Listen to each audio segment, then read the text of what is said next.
Here we go. It's a beautiful February 3rd. I just kind of quick anecdote as to where my head is this morning. I ran into Annie Jerzik, who walked in, who was gone for the entire month of January, and I said, "Hey, when do you leave on your trip?" And she said, "I already went." And I was like, "Damn, it feels like Christmas was yesterday and January's already gone." Now, here's the lesson in it. My quote of the day to you is, "It's time to go." It is time to go. And I will explain what that means by utilizing data to help you understand it is time for you to put it into the next gear. Because January's gone, February's here, and most of your peers are just waking up from Christmas. You can't afford to allow another month to go by and not take advantage of the market of the moment. And I'll tell you and show you exactly why it is time to go. Or, as the great Kevin Green said to Clay Matthews in Super Bowl, whatever it was in 2011, it is time. If you know the reference, you know the reference. All right. Mission, vision, values, beliefs, and perspectives. Just as a follow up from last week, one of the great things about our Y4C2TEs is communication seek first to understand. And as we live in a world that's an interesting place to be and sometimes can feel a little bit like a roller coaster. When you have friends that are going through things, be a friend and seek to understand. Uh, have open dialogue with other people, communicate with other people. You have two ears, one mouth, use them in proportion, and you will find your world to be a better place. So I lean into that from a mission, vision, values, beliefs, and perspectives as we think about what is the world, what's going on in the world today.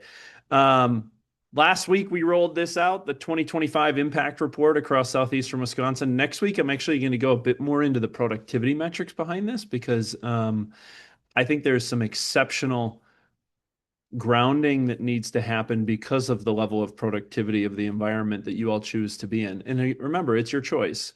But last year we closed 2.8 billion, 6,300 units. We had 78 million in local economic impact of wages or products and services that we purchased locally here in southeastern Wisconsin. The productivity piece, I'm going to go into deeper next week. We profit shared north of 800,000 to our associates, and we gave away 125,000 to local southeastern Wisconsin organizations and philanthropic giving. And we had 220 professionals who joined us last year. Exceptional results. And I talk about the impact. It's about the impact. It's not a results report. It's an impact report. And I love sharing it with the group every year. And quite frankly, one of the things I did over the last several weeks is look back is when we started doing this, I don't know, 7, 8 years ago, and look at the impact that we've had as an organization collectively. It's been profound. So, as a reminder for the group, this week, everyone will be receiving their digital reports as it relates to their 1099s, expense reports, itemization reports, deduction reports, everything you need to prep your taxes, whether you pay in April or you pay in September, October. But just be on the lookout for that. I know that those started going out yesterday from a digital file perspective, so make sure that you look for those. Also, as a reminder for those that participated, that those that earned a piece of the $800,000 pie that went out in profit share, your profit share reports as it relates to those 1099s were sent in the mail, as I know that I got ours this week. But if you miss yours in the mail, that is also available within the Command Reports applet. You can go into your profit share reports and then download your 1099 for your 1099 within the profit share system as well. Cool? Sweet. All right. I kind of kicked this off last week. But the MLS is giving away $3,000 scholarships to graduating high school seniors.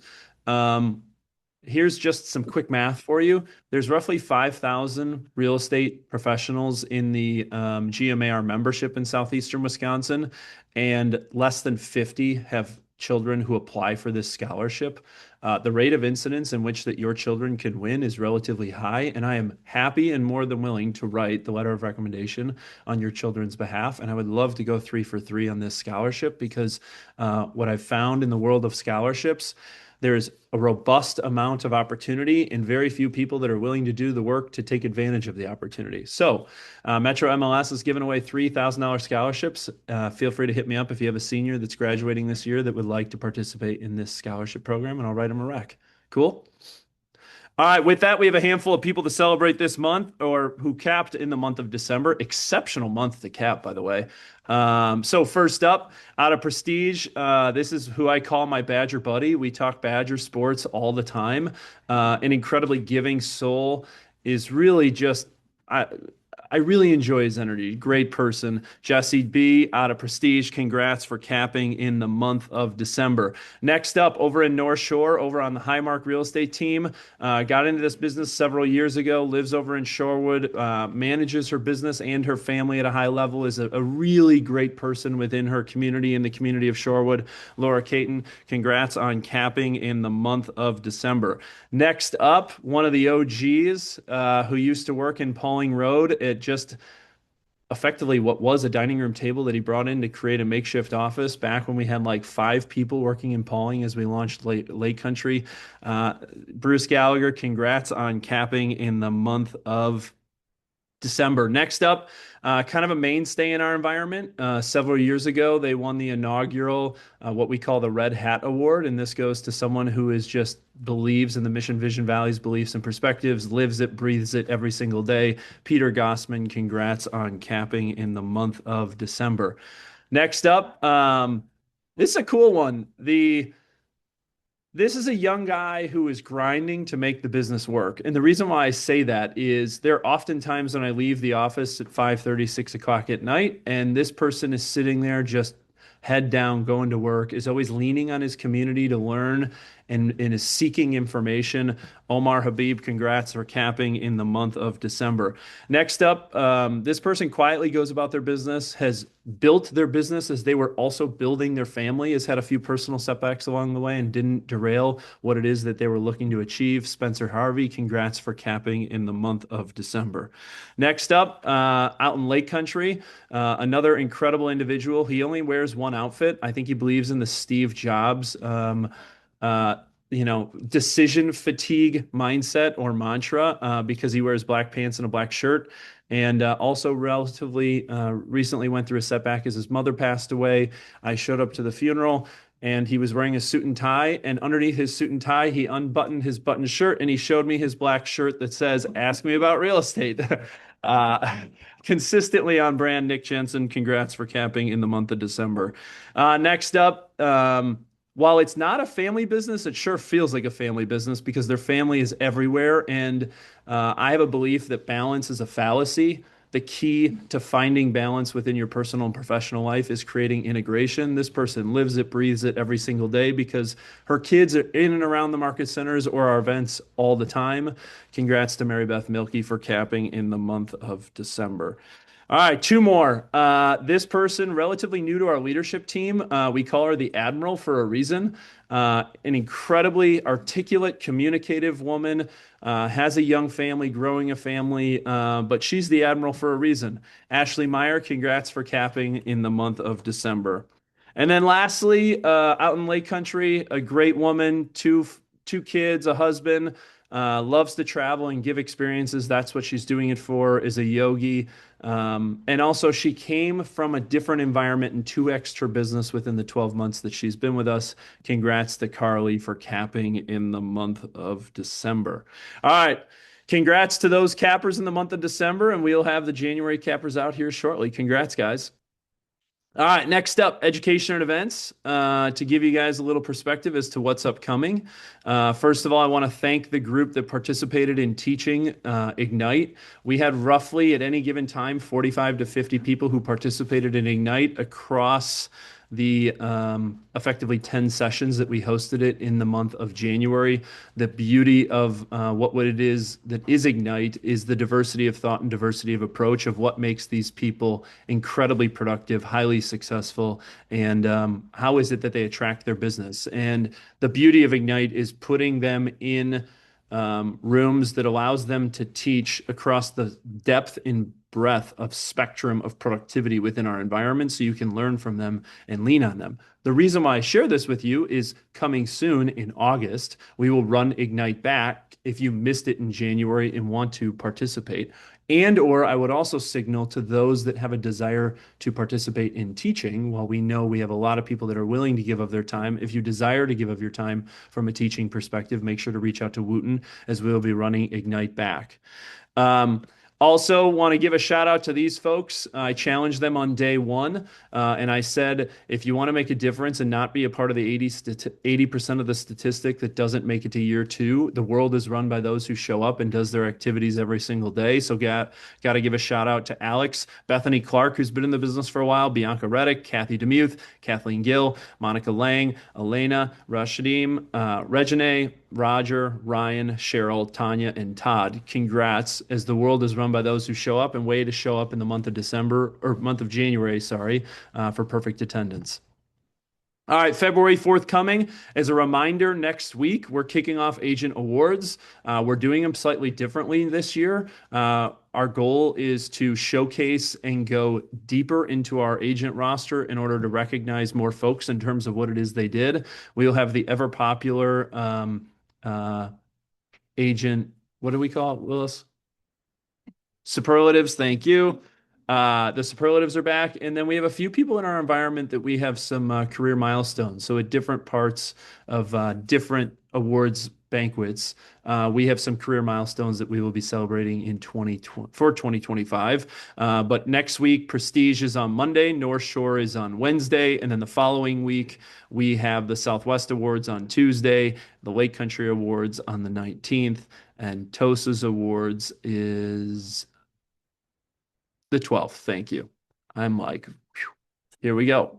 So I look forward to seeing you there. As a reminder, you'll be getting emails from the agent services coordinators within your environments encouraging you to please RSVP, because we do have a food and beverage order that we need to place. And so early RSVPs are always appreciative. And yet I know real estate agents, they like to RSVPs 24 hours in advance once they realize the event is forthcoming. Next up on the KW Luxury Learning Series via Zoom is February 4th at 10 a.m., all around client chemistry, how to attract, connect, and keep the right clients. One of the most exceptional virtual trainings that KW offers is the Luxury Series, so feel free to jump in if you'd like to participate on the 4th at 10 a.m. via Zoom. And then reminder, this week, Thursday at 9:30 a.m., we'll be launching the PCX platform, which is a virtual platform that we'll be launching for our agents in the PC program to give you depth and breadth. That seems to be a theme today. A much broader depth and breadth of your experience with us, and a virtual platform that will go deeper to get you into productivity faster. And for those of you that like checklists, we have checklists on checklists on checklists, and you will finish the checklist to create a new checklist. So those that like checklists and you want to get into the business, this is a great program for you. And then as a forthcoming on Tuesday the 10th at 10:30 over in Innovation, Brian Patt will be hosting MLS Rapid Stats and AI. How he is utilizing Rapid Stats and AI as a way to help win more listings. So if you want to participate in that, that is next week, Tuesday, with Brian Patt over in the Innovation office at 10:30 a.m. And then lastly, never too late to sign up for Family Reunion if you want to participate. I just looked yesterday, we're at around 50 agents in southeastern Wisconsin that I know are already registered, and I know of several who are still forthcoming that need to register. But if you'd like to participate, it is February 21st to the 24th in Atlanta. Lastly, for those that are interested in joining a team, those that run team that are seeking talent, or those that are thinking about starting a team and what it is that it takes to run a team, and then how it is and what is it that teams offer, feel free to sign up for Opportunity Knocks on March 9th at the Zufari Conference Center from 3 to 5. Our goal of this is like speed dating. Put a bunch of talent in the room and allow talent to see if they can enter to get onto the dance floor together. That's the goal of it. Most of our peers view this as a threat to their business model, not what we do, but more so of encouraging teams and talent and teams to find each other. And I look at it and saying, no. Rising tides lifts all ships. We need to be sourcing and finding talent for our teams, or for those that want to start a team, or for those that want to join a team. Let's put them all in the same room. And it's like a social experiment. You will see very quickly those that might be good sales people and might have a bit to work on from a who they are and what they're doing. It's a good challenge for the group. But March 9th at the Zuvari Conference Center, feel free to sign up today. If you have questions, feel free to reach out to any of the team leaders and or Kathleen Wooten, who is helping launch this event. All right. With that, Courtney, what do these guys need to know from a tech and marketing perspective? Yeah, hi everybody. Just a quick, short and sweet update today. We have another new item in our marketing concierge. So we have brought back the Community Pulse. We now have 6 counties in there. So we did add Kenosha this year with a multitude of different cities, a bunch of different stats that are up to date for 2025. We also have some favorite spots highlights and some vendor spotlights as well. So trying to add more into that to find value for you and your buyers and sellers. That is what's new this week, at least. We are working to get some copies in the office so that you can see them. So look out for those early next week. This is a great example of an incremental opportunity you have, especially for those that might be unfamiliar or moving into the southeastern Wisconsin market, to just what's the baseline of the market? What do I need to know? What's going on? Lots of great information in here. It's a way for you to customize it and just add incremental value to conversations that you might be having and or drop-offs for your clients. And then lastly, our storefront again is open for a little under a week, so open until the 10th next week. Once that store closes, items will be processed and then they will be shipped to you within 2.5 to 3 weeks. So get your orders in before the 10th. And that's Love all. it. Courtney, thank you. All right, Lieutenant, what do these guys need to know around dispelling myths and educating the seller as is compliance updates? Good morning, guys. Yeah, so this is the topic that we took a deeper dive into yesterday in our new deal defense contract training. And I just wanted to bring a couple points on this to the team meeting today. So this idea around as is, and when a seller expresses to you that they want to sell their home, quote unquote, as is. So trying to find out and really kind of trying to learn what the seller is trying to accomplish with an as-is sale. Often the reasons that they cite are that the seller does not want to make repairs or put any funds into the property. That's first and foremost, probably the number one reason. The seller thinks that they are exempt from providing a real estate condition report so that they won't have to make any representations. Seller is aware of defects in the property and they think they can just hide or conceal them by selling it, quote unquote, as is. And then another big reason, seller thinks that they won't get sued after closing if they sell it, quote unquote, as is. So as listing agents, I just really want to make sure that we are educating our sellers on what as is really means. In terms of what they're trying to avoid and what they're trying to accomplish. So again, going back to this idea that the seller wants to avoid litigation after closing. And this is lifted right from the WRA article. Anyone can be sued for anything at any time. So we just, again, want to make sure that a seller does not think that by claiming that the sale is as is, that it's a bulletproof vest that they will avoid litigation after closing. That is just simply not true.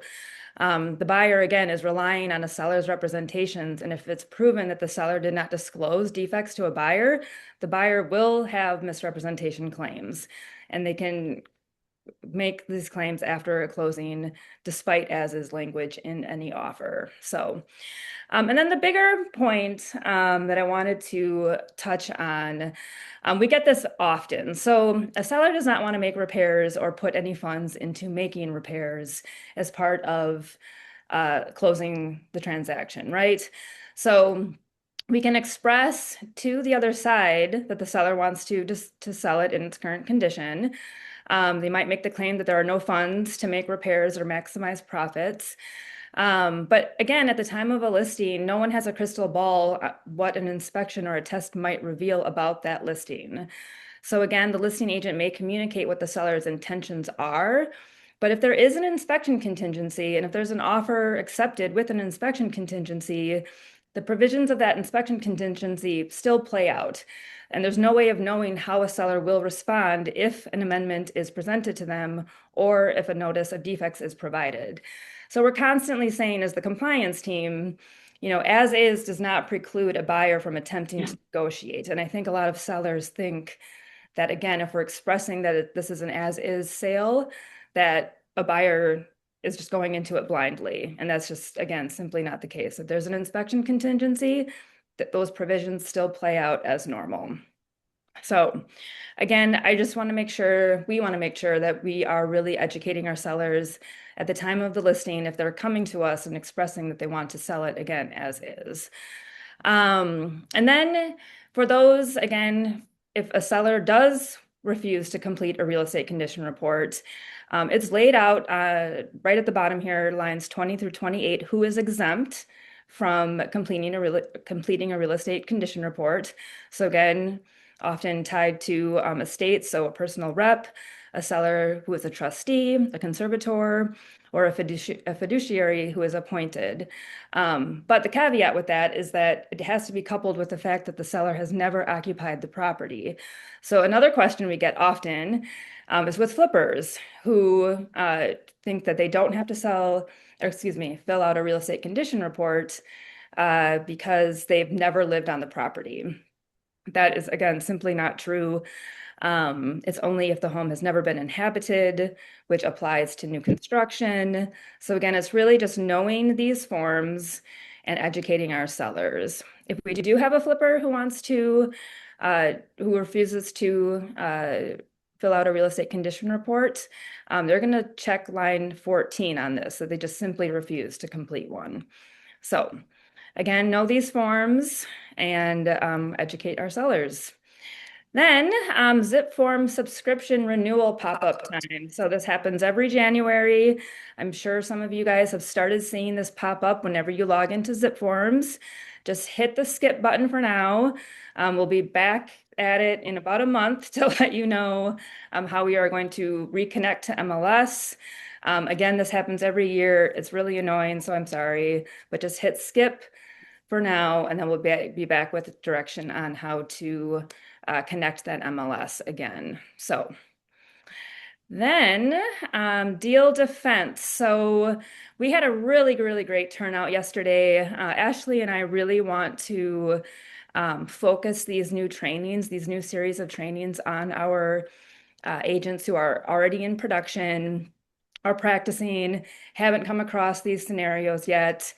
I guess I just want to thank everyone who came yesterday.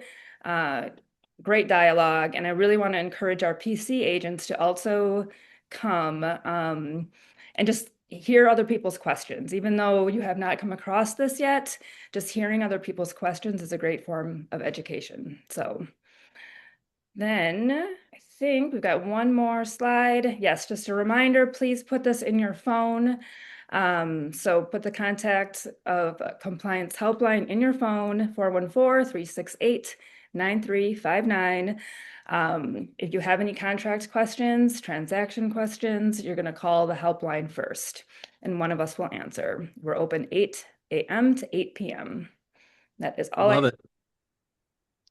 Lieutenant, thank you for the insight. I'll tell you, we had an as-is situation internally and helping navigate what they thought they had no recourse to as a buyer, helping navigate what the recourse might be, because there was clearly some, let's say, hiding of material facts. Yes.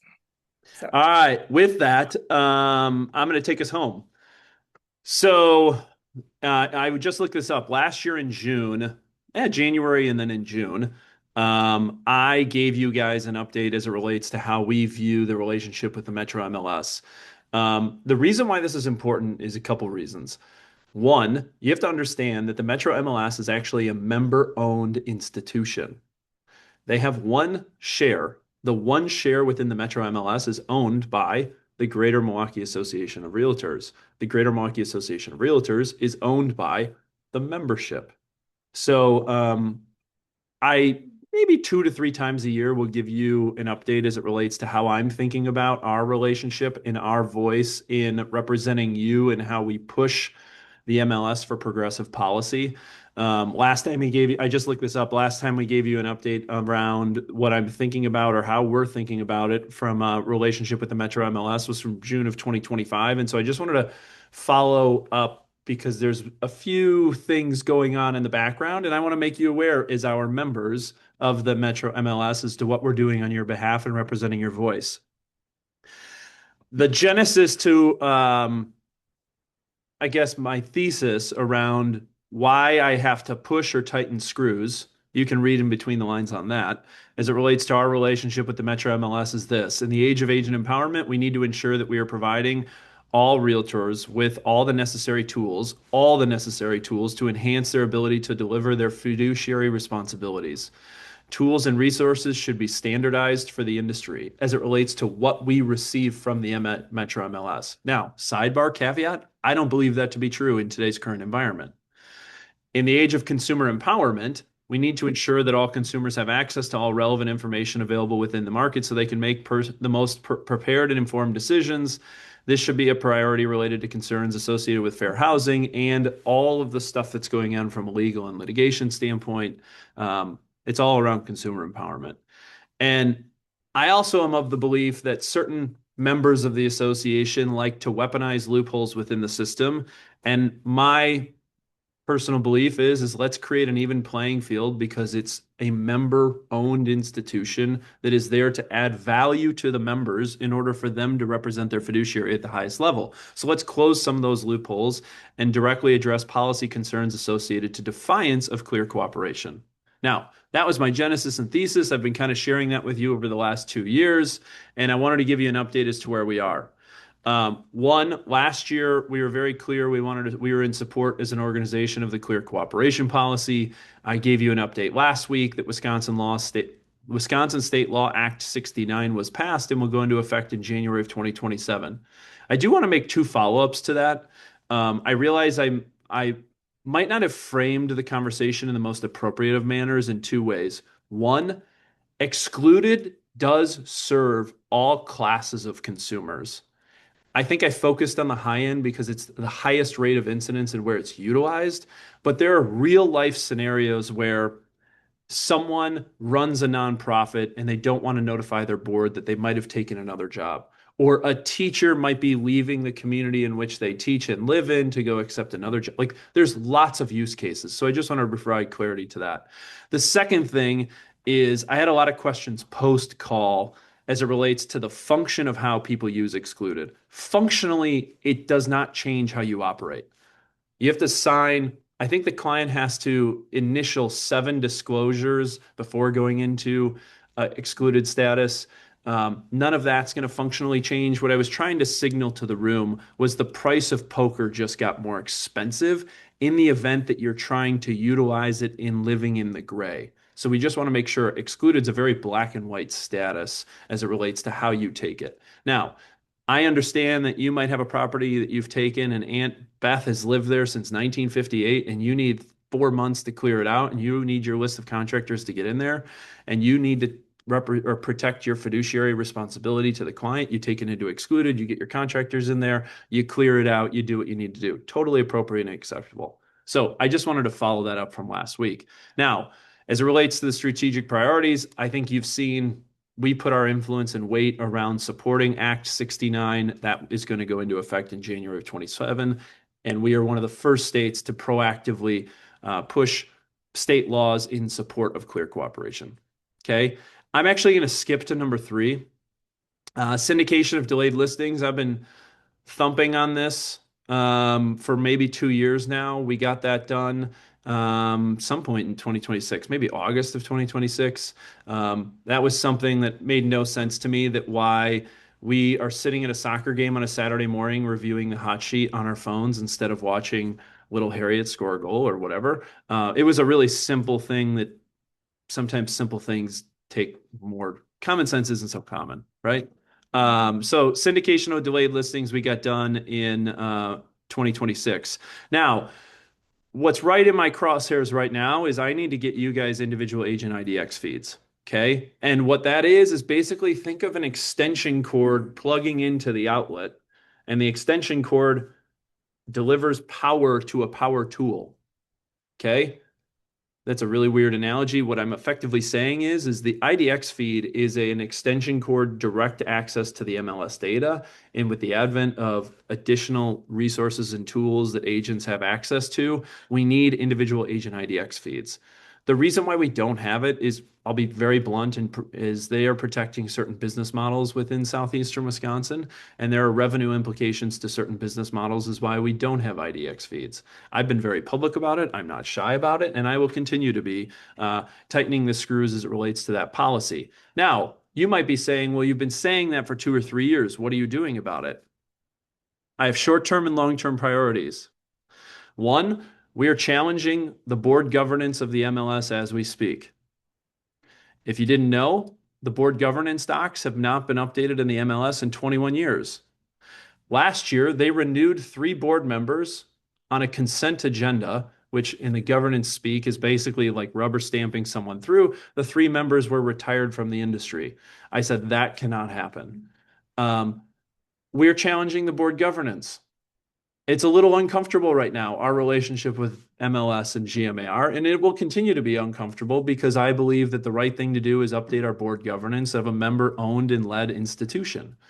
And 21 years without having board governance docs updated is, I would say, malpractice at a board level. For those of you who sit on boards and understand the fiduciary responsibility of a board member, governance is a part of your fiduciary responsibility, and it's blasphemy that we don't have that. So for some of you who know, Rick Stallé is very good at pushing the right buttons and asking the right questions and diving deep into these things. And that's what we're doing right now in order to get a seat at the table. And we believe that our first priority is getting a seat at the table from a board governance standpoint within Metro MLS in order to allow us to push forward some of these initiatives. Long term, and I'm saying long term because this might take 5 or 10 years, but I'm helping you understand of how far out I think and look. There are 13 MLSs across the state of Wisconsin. We are members of 7 of them. The 7 of them have different rules and regulations, even though we work with state unified forms that are controlled by at the state level. And for us to join Door County is like getting an act of Congress passed. Or for us to be a member of the Northwoods MLS Association with different rules and regulations is totally crazy. We need MLS consolidation. So short term, we're working on changing board governance at the metro level. Long term, we're pushing and asking the questions of the WRA and all across the state associations is why do we have 13 member-led organizations from an MLS standpoint? I wanted to provide you that update so you understand what it is that we are working on in the background from a leadership perspective and representing your voice as the members who own these institutions. Cool? If you have questions or comments on that, feel free to ping me. And if you want to have a deeper diver conversation, feel free to email my dad, and he would love to get into it with you. All right. Now, this is where I'm going to say, let's go into a little bit of an analogy because it's Super Bowl week. And Willis likes to make fun of me because I always use sports analogies, and he's not a sports guy, but it's Super Bowl week. Okay. In 2011, there was an assistant coach on the Packers. His name is Kevin Greene. Okay. And there is an absolutely infamous video clip of the 2011 Super Bowl. The Packers are playing the Steelers. And Charles Woodson, who at the time was the unquestioned leader of the Packers, went down because he broke his collarbone. Okay. And Kevin Greene pulled Clay Matthews aside, grabbed him by his helmet, looked him right in the eyes, and with the most incredible energy, said, "Everyone's looking for Wood to be the leader. Wood isn't here anymore. Clay, it is time. It is time." It gives me goosebumps still thinking about it. Okay. What happened right after that? Ryan Pickett and Clay Matthews forced a fumble. Clay Matthews recovered it. The Packers went on to win the Super Bowl, and it was one of the greatest nights of my life. Okay. So, for perspective at my wedding, mind you, I've known Megan since 3rd grade. I said there are 3 constants in my life: God, family, and then everyone was expecting me to say Megan, and then I said the Green Bay Packers. So, anyways, here's my opportunity exists in the market of the moment, and it is time. It is time to go. It is time to go. You have to increase the intensity and frequency in which you operate in. Your activities have to be sharp. You have no time to waste. None. Like, you are sitting here in February, your peers are just waking up from Christmas. I'm telling you, it is time. Here's what I'm telling you. Okay. I'm going to go through a bunch of national data and then help you correlate it to local data. Okay. Mortgage purchase applications index. If you look at 2026 through the first 4 weeks of the year versus 2025, application indexes are off the charts. This is the first indication of demand. It is time. We got to go. Okay. Next, weekly pending sales. Okay. Weekly pending sales across the country. You can see here the orange line versus those of 24 and 25. We are already pacing through the first 4 weeks of the year, the last 2 years. Okay. It is time to go. It is time. National single family new listing inventory. The orange line on the left is 2026. Okay. Versus 2024 and 2024, 23, and 25. New listing inventory through the first 4 weeks of the year is off the charts. There's a reason for it, and I'll share it with you here in a second. National single family inventory, you can see the gray line at the top versus 25, 24, 23, 22, 21. Okay. It is up 9.8% versus last year. It is time to go. You have been waiting for this the last 3 years. You've been waiting for this moment. You have to take advantage of the moment. Okay. Now, percent of properties with recent price reductions. We always look at price reductions as a signal of A, demand, and also B, where things might be sitting. You can see 2026 is already from a price reduction through the first 4 weeks of the year, trending below where it was in 25 and in 23. Okay. Now, that's on a national basis. On a local basis, I just looked at it on a weekly basis and compared the latest 4 weeks versus the prior 4 weeks. So the 4 weeks of January versus the 4 weeks of December. The reason why I do this is people actually get this wrong. Most people think December is actually the slowest month of the year. Seasonally adjusted, that's actually factually inaccurate. Historically, over the last 10 years, January in our market is actually the slowest period of time. Now, here's the foreshadow to it. That is not the case in 2026. Okay. Looking at it, and this is just southeastern Wisconsin data now, new listing inventory, the latest 4 weeks of January versus the prior 4 weeks in December. Mind you, this is usually flip-flop. December is more robust than January historically. New listing inventory, the latest 4 weeks is up 77%. There were 2,426 new listings in the last 4 weeks. How many of them did you take? Okay. Now, when we look at units that went under contract, there were 1,739 units that went under contract in the last 4 weeks into January. It was up 36% versus December.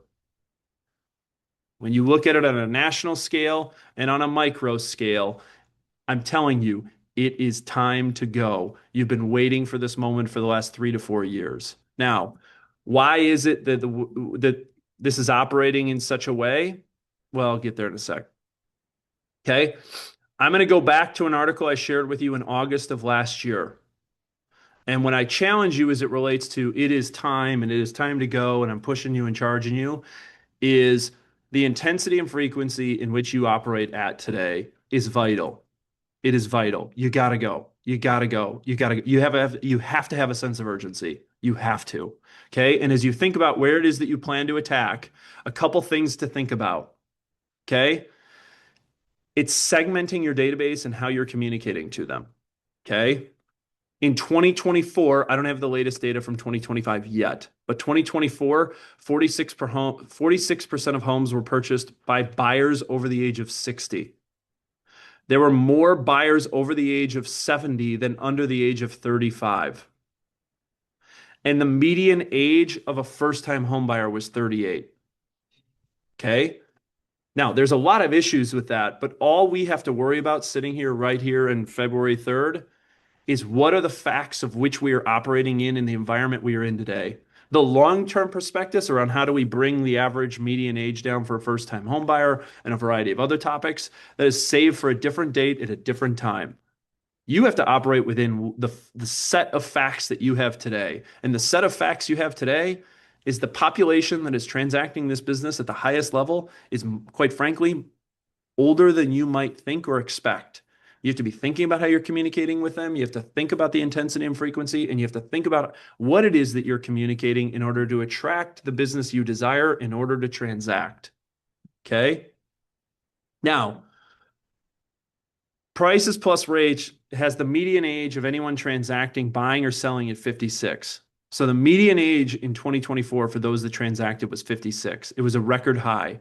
In 2021, it was up from 46. Okay?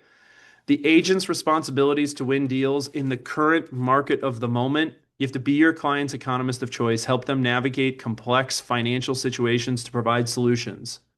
If you're in the age demographic above 50, it's helping them navigate what their financial picture looks like. What are their goals? How do you help them unlock their equity? Whatever it might be. If they're under the age of 50, it's how do they actually, and this goes to the questions I gave you last week, how do they actually unlock accessibility to the wealth building power of real estate?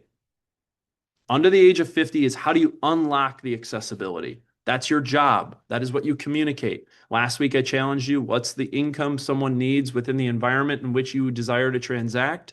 Help educate people. Help them unlock. On the top end, what does their financial future look like? How are you helping them access the equity they might have? What is the purpose of what it is they want to do? We're hearing lots of grandparents that are moving closer to family members. That generation is now competing with first-time homebuyers for the same inventory. Okay. Don't wait to buy real estate and wait. And time in the market beats timing the market. Okay. Now, this is the age distribution of home buyers and sellers by generation. Okay. Ages 46 to 79 represented 75% of all listings and 66% of all buyers. Segment who and how you are communicating. Segment who and how you are communicating. Ages 27 to 45, this is your responsibility in terms of how you communicate as to how you create accessibility. Accessibility. It was 14% of sellers and 17% of buyers. Okay. Understand who and how you're communicating and increase the intensity and frequency because it is time to go. Okay. Now, here is the chart I've been alluding to for the last several weeks, and I finally remembered to put it in. Okay. This is from Housing Wire, and I'll walk this through with you to make it easy. The red bar graph is mortgage rates of homes that have rates below 3% or below. What you've noticed since 2021, as people have life events and they transact, is the incidence of homes with mortgage rates below 3% is going down. Now, the next graph, I call it the navy blue graph, very similarly, I would say is have a greater incidence of going down since 2021. And where does that leave us today? There are more homeowners who have mortgage rates above 6% than below 4%. And you see that representation here. That is why you're starting to see the unlock of inventory with the incidence of rates going to the lowest they've been in 3 years in January. Now you're starting to see the flower starting to bloom as to what your opportunity exists within the market. Okay? You have to act with a sense of urgency right now. And I'll tell you, put your blinders on. Don't worry about what's going on. Like what will happen with the median age of a first-time home buyer? What will happen with this? We'll get there. Okay? We're in go time. We are in go time in February. Because what you do today will show up in 90 days, and what shows up in 90 days is effectively April and May. That's the mindset you need to have. Lastly, I'll share with you this. Knowing that market demographic and segmentation of who you are communicating with and who is transacting real estate. Remember, 77% of all sellers were over the age of 45. The median age is 56. Think about where they consume their content. And this is a study that shows the percent of US adults who say they ever use any one of these platforms. The highest incident rate is YouTube. How is your brand and how is your voice living on YouTube? Facebook is number 2 at 71%. Instagram is number 3 at 50%. So you have to think about where it is that my brand lives, who and how am I communicating, And what are the mediums in which that I'm communicating to those that I desire to attract to my brand? And I will say, I don't think I think there's a lot of us that do really well on Facebook and Instagram, and yet the highest rate of incidence is YouTube. So how are we thinking about that? More to come on that as we're thinking about pulling together a panel of influence locally here in Milwaukee in the forthcoming weeks. Cool. I will leave you with this as kind of a charge to the troops. I met with someone last week that was trying to figure out how to navigate. They really wanted to grow their business. And they were really excited to attack the market. And there's a lot of reasons to be excited to attack the market. And the conversation was kind of went all over the place in terms of, should I do this? Should I do that? Should I do this? Should I do that? And I was on Twitter. I like Twitter. Twitter's fast and loose. I find it entertaining. But there was a quote I found on Twitter from Kobe Bryant that I'd share with you. The boredom of greatness, and this came from his book that he wrote in 2018. Okay, the Mamba mentality. Everyone wants to be a beast. Everyone wants to be the best, but very few people are willing to do what it actually takes, because what it actually takes is boring. It's waking up at 4 a.m. It is shooting the same shot 1,000 times. It is watching the film when you are tired. People fall in love with the result, but they hate the process. You have to fall in love with the boredom. You have to fall in love with the repetition. If you can find joy in the mundane work when no one else sees, the lights will eventually shine on you. Be consistently good at being consistent. Don't chase shiny objects. Don't try and reinvent yourself. For a lot of you that have been in this industry for a long time, you know what it takes to be successful. Don't go chase the next new thing. Just be who you are, and you will attract those that desire to transact with you. Cool? Guys, it is time. You got to go. You got to act with a sense of urgency. You have to increase your intensity and frequency in which you communicate, segment your database above 50 and below 50. You need to communicate to them differently, because all of the data is telling us that the tide is rising, and the tide is rising quickly. Now it is your time to take advantage of the market of the moment. Guys, have a great day. Thanks for showing up.